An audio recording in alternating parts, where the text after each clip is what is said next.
예배로 마무리하는 10월의 마지막 날입니다. 이 한 달도 주의 은혜로 살았음을 고백하며 예배하는 이 시간 오직 하나님께만 영광 돌리기를 소망합니다. 매주 문고리 신방을 다니는 중에 있습니다. 모든 가정 빠짐없이 꼭 만날 수 있기를 기대합니다. 신방을 다니면서 가까운 곳은 걸어 다니기도 하고 또 차를 타고 다니기도 하는데요. 지난 금요일에는 차를 가지고 신방을 가는 중에 한 가지 안타까운 광경을 목격했습니다. 유치원 아이들이 할로윈 복장을 하고서는 야외 활동을 하는 모습이었습니다.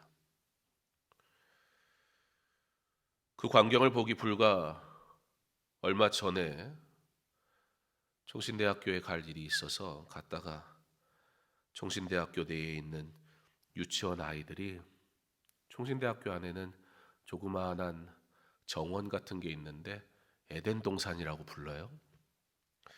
거기에서 찬양하면서 뛰어놀던 유치원 아이들을 불과 며칠 전에 봤는데 교육이란 이름으로 자라가지만 얼마나 다른 환경 속에서 자라가고 있으며 다른 문화와 다른 세계관을 배우며 자라가고 있는지 아이들을 보면서 저 할로윈 복장을 무슨 의미로 저 아이들은 입고 분명히 즐거워는 하고 있는데 선생님들은 아이들에게 할로윈 복장을 입히고 무엇을 지금 가르쳐 주고 있을까? 착잡한 마음을 가질 수밖에 없었습니다. 그저 하나의 문화를 즐기는 건데 지나치게 반응하는 것은 아닌가? 그런 생각을 하는 분들이 있을지는 모르겠습니다. 그런데 문화라는 것은 그냥 절대 그저 즐기는 것으로 끝나지 않습니다. 사람의 생각과 방향을 결정하는데 매우 큰 영향을 주기 때문입니다. 어른들도 그러할진데 자라는 아이들에게는 절대적인 영향을 줄 수밖에 없습니다. 믿음의 가정이 그 가정 안에서 믿음을 지키는 가정인 것과 그렇지 않은 것이 큰 차이를 가져올 수밖에 없는 겁니다. 할로윈 정말 그냥 하나의 문화라는 이름으로 즐기고 끝낼 일일까요?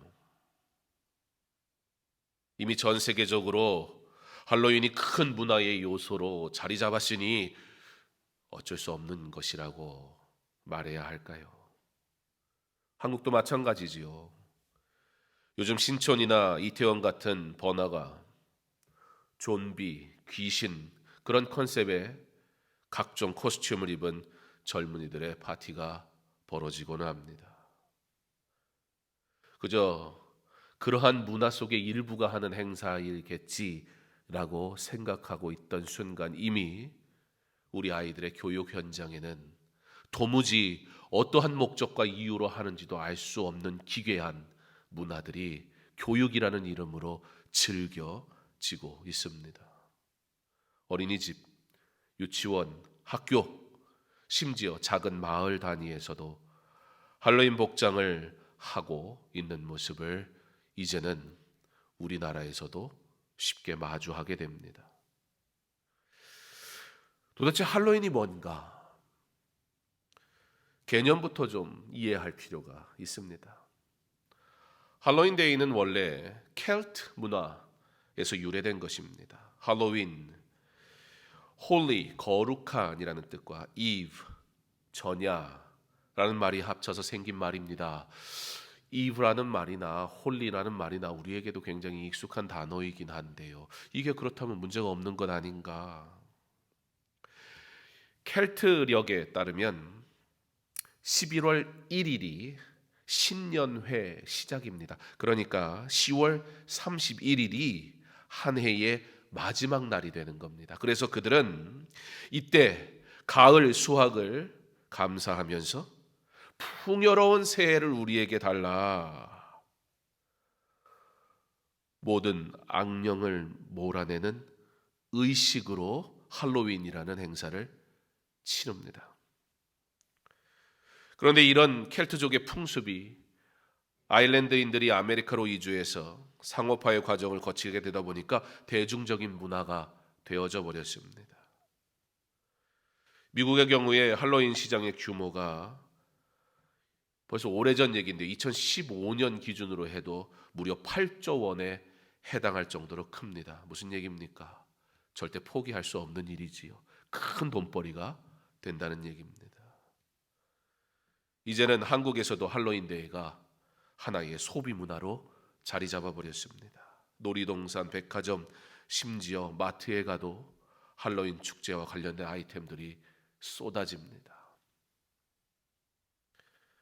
그저 하나의 즐기는 문화라고 하기에는 이미 온 세계, 전 세계인들의 삶에 매우 깊숙하게 자리 잡고 있다는 것입니다. 문제는 신앙인들입니다. 신앙인들은 어떻게 해야 될까? 우리가 이 세상에 사는데 뭐 어쩌란 얘긴가? 그럼에도 불구하고 잘못됐구나라는 사실을 알 때 부담이 온다는 거예요. 어떻게 해야 될까?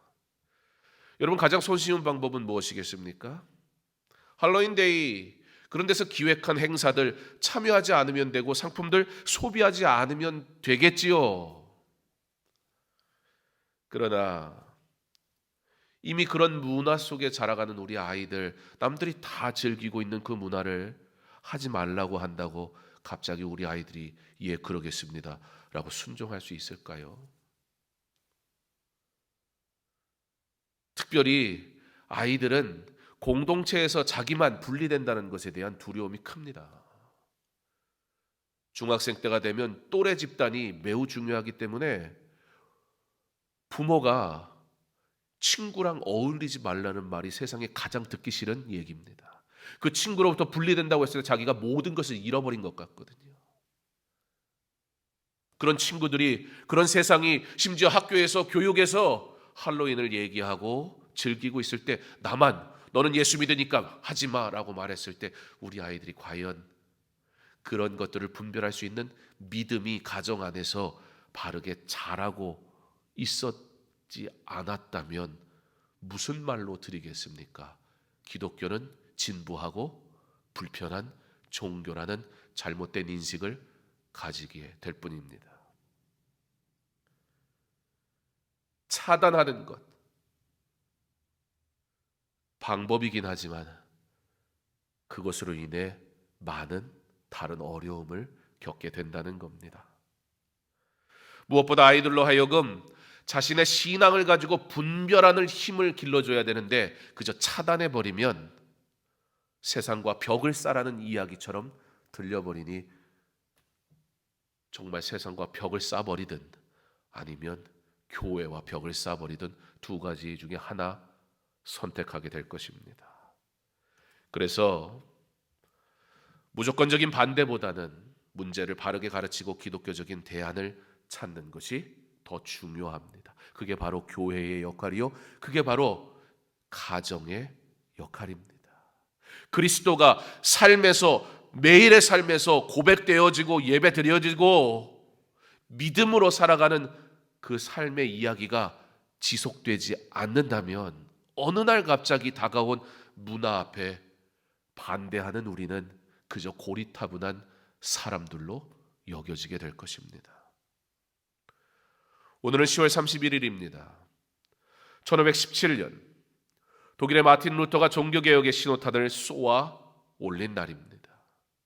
오직 믿음, 오직 은혜, 오직 성경, 오직 그리스도, 오직 하나님께 영광이라는 5대 원리를 오직 성경의 권위에 의거하여 구원은 하나님의 은혜로만 이루어진다는 것을 믿는 믿음으로만 구원을 얻는다는 고백으로 기독교 신앙을 지키고 확립한 날입니다. 이 신앙을 위해 버려야 했고, 이 신앙을 위해 손해봐야 했고, 이 신앙을 위해 생명을 드려야 했던 바로 종교개혁의 시작이 10월 31일입니다. 기독교인들에게는 정말 중요한 날이라고 할 수 있음에도 불구하고 지금 10월 30일 그리스도인들조차도 할로윈에 대한 많은 문화와 배경은 조금씩 알아가고 있는지 모르겠으나 도무지 종교개혁이 언제 있었는지, 왜 있었는지, 어떻게 있었는지, 왜 이것이 우리에게 귀한지 알지도 알려고 하지도 않습니다. 이런 날 그리스도인들은 그리스도인의 정체성이 드러나야 하는 날들입니다. 믿음은 삶으로 나타나야 하기 때문입니다. 실제 독일의 교회는 루터의 사탕이라는 것을 만들어서 이웃에게 나눠주며 귀괴한 귀신과 사탄의 모양을 한 그러한 커스텀을 입고 사탕을 나눠주는 것이 아니라 복음이 새로워지고 복음이 다시 회복되어진 날에 기쁨을 나누는 날로 적극적으로 오히려 종교 개혁일을 지키고는 합니다. 또 할로윈 문화를 확산시킨 우리 입장에서 보면 원흉이라고 말할 수 있는 미국 내의 그리스도인들, 단순한 반대만으로는 해결할 수 없는 문화라는 이 거대한 문화의 도전 앞에 이 날을 지혜롭게 보내기 위해 소원해진 이웃들과 만나고 함께하며 무엇보다 지역을 섬기는 기회로 삼음으로 그저 즐기는 문화를 넘어 한 영혼을 사랑하고 섬기는 거룩한 문화로 회복시키는 일에 작지만 변함없이 노력하고 있습니다. 우리 교회는 지난 몇 주간 이웃사랑 바자회를 통해 소외된 이웃을 섬기기 위한 그런 시간들을 가졌습니다. 거대한 산업으로 자리 잡은 할로윈이라는 그 문화의 시대 앞에 그 시간들을 살아갈 수밖에 없는 성도의 삶에 이웃을 사랑하고 이웃을 생각하고 이웃을 섬기는 사랑의 시간들로 작지만 채워가는 그런 시간들을 가졌습니다. 그리고 이 수익금을 포함해서 성도들이 작정하여 드리는 이웃사랑 헌금을 통해 우리는 계속해서 소외된 이웃을 위해 섬기는 좋은 문화를, 그리스도인의 문화를 만들어 갈 것입니다. 그런데 이러한 문화가 그저 쉬운 소비로만 끝내서는 안 될 것입니다. 거룩한 소비, 거룩한 문화를 위한 섬김과 소비가 있다는 사실을 어른들만이 아니라 교육의 일환으로 자녀들이 함께 참여하는 기회로 삼는 것이 좋을 것입니다. 이러한 일들을 교회가 왜 하고 있는지, 어떻게 참여할 수 있는지, 그리스도인도 그리스도인의 문화를 가지고 어떻게 즐기며 단순한 즐김을 넘어 하나님의 영광을 나타내는 삶을 살아갈 수 있는지, 예수 믿어 사랑해 라는 말이 아니라 실제 믿고 사랑하는 삶을 자녀들과 함께 거룩한 소비와 거룩한 섬김을 통해 가르치고 함께 배워 가야 할 것입니다. 이렇게 자녀들에게 삶으로 가르침을 통해 종교개혁의 의미를 되새긴다면 세상의 문화를 넘어 하나님의 문화를 즐길 줄 아는 자녀들로 자라가게 할 수 있을 것입니다. 이와 같이 할로윈 데이뿐만 아니라 우리가 마주한 그리고 마주하게 될 세상의 문화의 거대한 도전 앞에 세상의 문화를 넘어 기독교적 기쁨과 나눔이라는 정체성을 삶의 자리에서 세워가는 고민은, 노력은 반드시 필요합니다. 단순히 배척하여 벽을 쌓기보다는 그리스도인의 아름다운 섬김의 문화를 통해 악한 세상 앞에 어떻게 살 것이냐, 같이 우리가 너는 틀렸어라고 부딪히면 그들이 변화할까요? 아니요. 그들은 더 악해질 것입니다. 그리고 우리의 연약함을 집요하게 후벼팔 것입니다. 너는 뭐가 다른데? 그때 우리는 무너지고 말 것입니다. 그러나 그리스도인의 아름다운 섬김의 문화를 통해 선으로 악을 이길 수 있는 지혜로운 성도 되기를 간절히 소망합니다. 우리의 이웃사랑 바자회와 같은 이런 행사들이 뭐 대단한 일이며 수고롭고 굳이 그거 해서 사실 수익이 얼마나 납니까? 그렇잖아요. 그러나 단순한 수치의 개념이 아니에요. 그리스도인은 그리스도인의 문화를 살아간다는 것을 세상 앞에 보여주는 거예요. 어떤 문화예요? 사랑하는 문화. 예수 믿기 때문에 사랑하는 문화. 세상이 즐기는 문화로 가득 차 버렸을 때, 사실 문화라는 건 즐기는 어떠한 단순한 그런 것을 의미하는 게 아니라 우리 삶의 모든 영역이 문화입니다. culture라는 이 문화라는 단어는 cultivate, 경작하다, 생명과 삶과 관계된 거예요. 절대적인 필요에 대한 것이에요. 그런데 그저 잠시의 즐거움이 문화라는 이름으로 변질되어서 하나님과 상관없는 문화들 속에 즐기는 것이 삶의 전부인 것처럼 살아가는 이 세상 앞에 그 즐김, 잠시 있다가 사라져버릴, 매우 즐거울 것 같은데 곧 공허해져 버릴 그러한 문화가 아니라 사랑하고 그리스도의 이름으로 더욱 사랑함으로 더욱 문화라는 이름으로 거룩해지고 채워지는 그리스도인의 사랑의 문화를 전달하는 삶을 사는 것. 믿음의 시간을 사는 성도들에게 이러한 세상 문화에 도전을 받는 시험의 시간은 계속 될 것이지만 그때 동화되거나 이 동화됨의 문제가 누구 가운데 나타났습니까? 이스라엘 백성들 속에. 가나안 땅에 들어가서 하나님께서 반드시 죄를 끊으라. 하나님이 반드시 이방인들을 멀리해라. 그런데 땅을 받고 나니까 이제 전쟁 그만하고 싶은 거예요. 아유, 언제까지 이렇게 살아야 돼? 믿음 있으니까, 하나님의 백성이니까. 그리고 이방인들과 함께 살아가는 그 순간부터 어떤 문제가 일어나기 시작했습니까? 이방 문화에 동화되며 살아가기 시작했습니다. 그리고 그것이 무엇으로 이어졌습니까? 이방신을 섬기는 데까지 나아가게 되며 하나님의 심판받을 자로 전락해버리고 맙니다. 나는 괜찮겠지. 나는 믿음이 있으니까. 담배 하나도 끊기 어려운 인생이 죄를 끊어보겠다고요? 간단한 유혹 하나도 넘길 수 없는 인생이 죄의 문제를 나는 믿음이 있으니까 불가능합니다. 동화되거나 무기력하게 방관하기보다는 우리는 그러므로 시험의 시간을 성경적 방법으로 지혜롭게 이겨내는 그런 지혜가 필요할 것입니다. 오늘 본문에 나오는 아브라함도 이방 문화를 따라 살아가던 사람이었습니다. 그러나 하나님의 부르심을 받은 이후 그의 삶은 이방 문화를 떠나 하나님의 문화를 만들어가는 삶을 사는 자로 변화되었습니다. 그러나 그 삶의 여정이 완벽했습니까? 그렇지 않습니다. 그 믿음의 시간을 통해 그는 훈련되어지고 성숙되어지고 그러한 시간들의 여정 끝에 그의 삶은 도무지 감당할 수 없는 명령을 받는 순간이 왔을 때 그럼에도 불구하고 순종하는 믿음으로 살아가는 결과를 얻게 된 것입니다.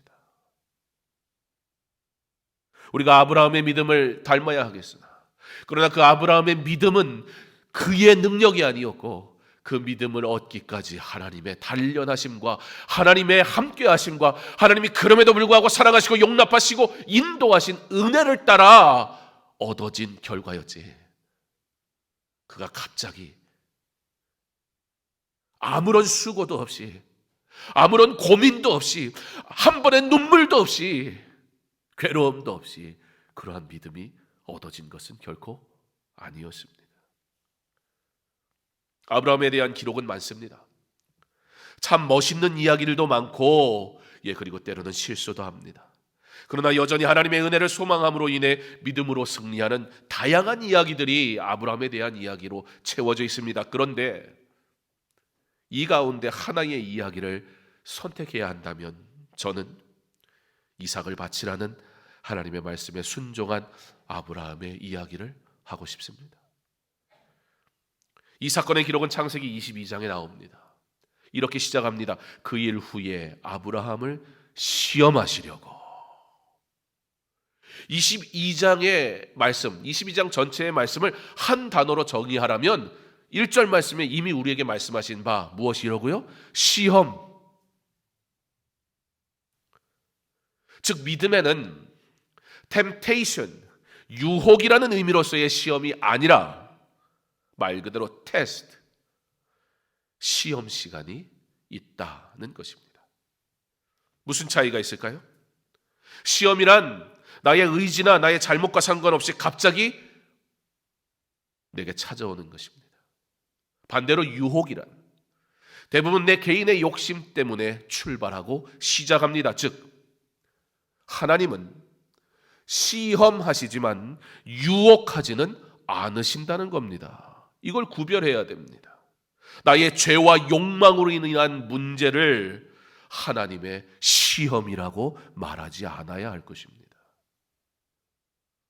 하나님의 약속대로 나이가 많은 중에 아들을 얻었던 아브라함에게 자녀란 가장 소망하던 일, 가장 사랑하는 이 모든 기쁨 중에 기쁨이었습니다. 그런데 그 자녀를 통해 하나님께서 지금 시험하고 계십니다. 그리고 하나님은 이 시험을 통해 약속을 신뢰하는 것이 무엇이다? 믿음이다 라고 가르쳐주고 계신 겁니다. 그런데 여기서 가장 아끼는 것을 드리는 것이 믿음이다, 이렇게 단순하게 적용하는 데는 좀 문제가 있습니다. 내 가장 귀한 걸 드렸으니 이제는 내 마음대로 살아도 되거나 이제는 내 뜻을 하나님이 이루어 주시는 것이라 착각하면 안 됩니다. 오늘 본문인 히브리서 11장 17절, 아브라함은 시험을 받을 때에 믿음으로 이삭을 드렸으니 그는 약속들을 받은 자로 돼 그 외아들을 드렸느니라. 그는 약속들을 받은 자로 돼 약속을 받았다. 그가 아들을 드림은 무엇 때문이라고요? 약속을 받았기 때문이다. 말씀을 통해 알 수 있으시 이삭이 온 민족에게 복을 전할 것이라는 하나님의 약속을 받은 자라는 이 사실에 대한 확신 속에 이삭을 드릴 수 있었다라고 성경은 기록합니다. 하나님이 죽이지 않으실 거야 라는 확신이 절대 아니었다는 거예요. 살리시든 죽이시든 하나님의 계획은 반드시 이루어진다. 생명의 주관자 되시는 하나님심을 믿는 확신이었습니다. 내 뜻을 이루어주는 분, 누가 봐도 인정받을 만한 그러한 삶의 무엇인가를 소유하게 하시는 분이 아니라 그의 뜻을 이루시는 분, 가장 완벽한 계획을 가지고 계시고 온전하게 이루시는 하나님. 무엇을 통해요? 구원의 약속을 받은 이 구원의 확신을 통해. 그런데 여기서 우리가 한 가지 알아야 할 게 있는데요, 바로 이 시험이 있었던 시기가 언제였냐는 겁니다. 창세기 22장 1절은 그 일 후에, 그러니까 이 시험이 오기 전에 과정이 있었다는 거예요. 좁게는 21장, 거기에는 아들을 얻는 그 내용이 있습니다. 기뻐합니다. 아들을 얻는 기쁨. 그런데 그 가운데 이 땅, 그 거주하는 곳에서의 문제, 그리고 이웃 나라와 아비멜렉, 그 왕이 사실상 아브라함에게 굴복하게 되며 평화를 얻게 되었던 때, 어떤 때요? 어떤 때요? 야, 잘 돼도 너무 잘 될 때. 여길 봐도 은혜고 저길 봐도 은혜고 뒤를 돌아도 은혜고 앞을 바라보며 은혜를 기대할 수밖에 없었던 바로 그런 모든 상황이 있었던 바로 그때 그 일이 있은 후에 뭐가 왔다? 시험이 찾아왔다.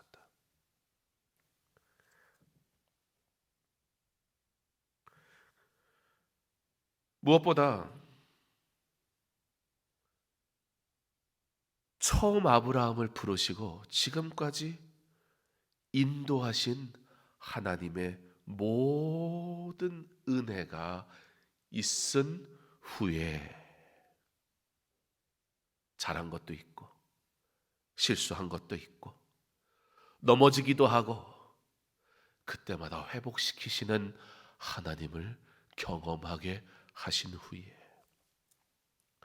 믿음이 자라는 훈련의 시간을 보낸 후에 사랑하는 성도 여러분, 대충 믿음 생활하지 마십시오.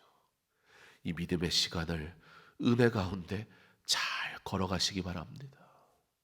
그러므로 믿음의 시험의 때에도 이길 수 있는 은혜 있기를 원합니다. 하나님을 믿는다는 것이 어떤 것인지를 경험하게 하시고 절대 하나님을 신뢰해야 됨을 알게 하시고 그러므로 우리는 하나님께서는 감당할 만한 시험만 주신다는 말씀을 신뢰할 수밖에 없는 것입니다. 이 시험이 아브라함의 초창기 시절에 주어졌다면 어떠했을까요? 우리 하나님은 그렇게 짓궂은 분이 아니세요. 우리 하나님은 그렇게 우리를 괴롭히시는 분이 아니에요. 왜 이런 일이 일어났지? 라고 생각이 드는 순간 이것이 시험인지 유혹인지 먼저 구별하세요. 시험이라면 믿음의 시간을 살아온 자에게 감당할 만한 은혜를 이미 주셨다라는 확신을 가지고 시험을 이기는 은혜의 길을 걸어가시기 바랍니다. 감당할 만한 지점까지 왔을 때 하나님이 그때의 시험을 허락하십니다. 창세기 21장 33절은 아브라함은 브엘세바에 에셀나무를 심고 거기서 영원하신 여호와의 이름을 불렀으며, 이 말씀을 통해 무엇을 알 수 있습니까? 이 말씀 후에 22장 1절에 그 후에 이 말이 나오는 거예요. 영원하신 여호와의 이름을 부른 후에, 그 얘기예요.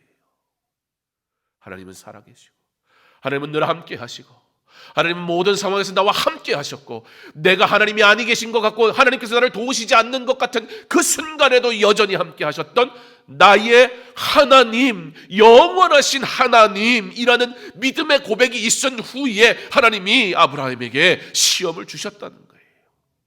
그러므로 아브라함이 어떻게 하느냐, 3절에 22장 3절에 아브라함이 아침 일찍 일어나 아들을 바쳐라 는 말씀을 듣고 나서 다음 날, 여러분 이게 잠이 오겠습니까? 뒤척이다가 조금이라도 늦게 일어나려고 모른 척하고 눈 질끈 감고 싶은 때 아닙니까? 그때 아브라함이 어떻게 했다고요? 아침 일찍 일어나 오직 순종합니다. 그의 인생에 있어 가장 두려운 시간을 맞이하고 있었던 그때 오직 순종합니다. 오히려 절대 순종하기로 결단합니다. 4절에 제3일에 아브라함이 눈을 들어 그곳을 멀리 바라본지라. 시선을 고정합니다. 아브라함이 있던 브엘세바에서 하나님께서 가라고 하신 모리아산까지는 약 72km, 7일이 걸리는 여행길이었습니다. 아직 멀리 바라보아야 보일 만큼 아직 가야 할 길이 남아있다는 겁니다. 반도 못 온 겁니다.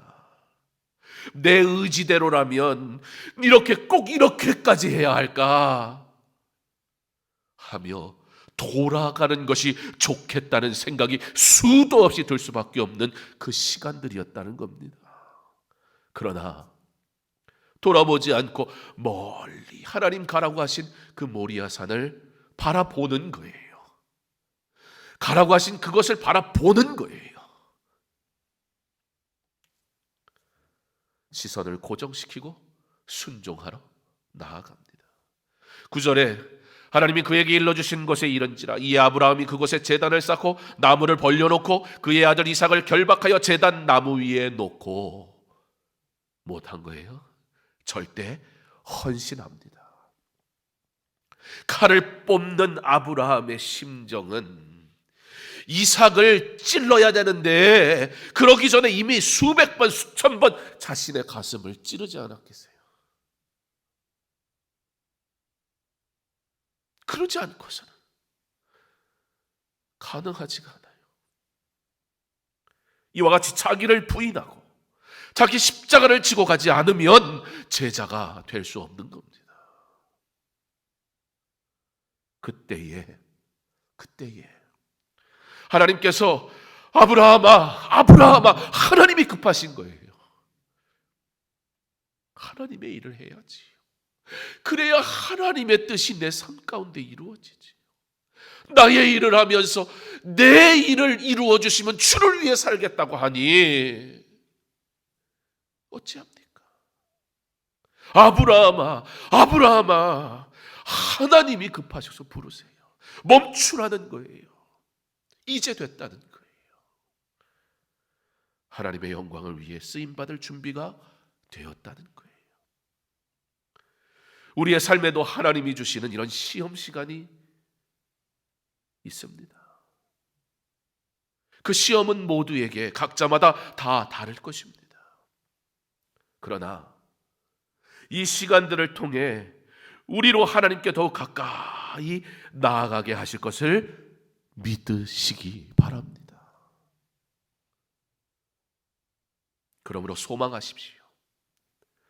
나의 믿음의 시간이 오직 순종, 시선 고정, 절대 헌신의 시간으로 시험을 이기고 하나님의 영광을 나타내기를.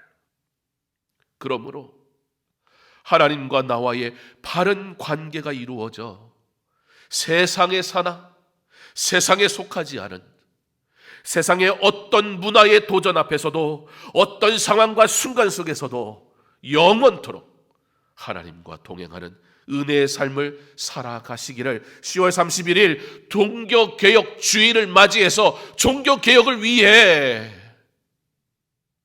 흘려야 했던 수많은 피와 생명 드림이 지금 이 시대에도 하나님의 문화를 지키고 하나님의 문화를 나타내는 성도의 삶을 살기로 결단하며 종교개혁자의 후손답게 믿음을 지키고 오직 하나님의 영광을 위해 살아가기로 결단하며 세상의 문화를 넘어 선으로 악을 이기고 하나님의 문화로 세상을 변화시키는 거룩한 성도의 삶을 살아가는 저와 여러분 될 수 있기를 주님의 이름으로 축원합니다.